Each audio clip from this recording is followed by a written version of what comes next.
தமிழ்நாடு அரசு பணியாளர் தேர்வாணையம் பல்வேறு பணியிடங்களுக்கு தேர்வு செய்யப்பட்ட 95 நபர்களுக்கு பணி நியமன ஆணைகளை முதலமைச்சர் மு.க.ஸ்டாலின் வழங்கி வருகிறார். இதுபற்றி விரிவான தகவல் தர காத்திருக்கிறார் செய்தியாளர் கண்ணன். மேலதிக விவரங்கள்.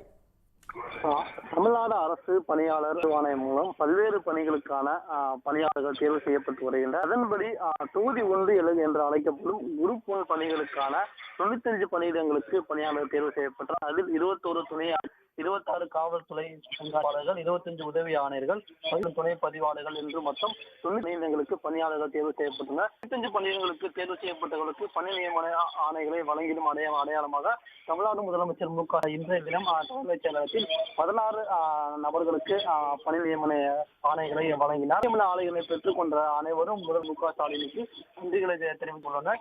இந்நிலையில் இந்த பணி நியமனை ஜூலை 1ஆம் தேதி முதல் சென்னை அண்ணா நிர்வாகக் கல்லூரியில் அடிப்படை பயிற்சியானது தொடங்க உள்ளது என்று தமிழ்நாடு அரசு சார்பில் தெரிவிக்கப்பட்டுள்ளது.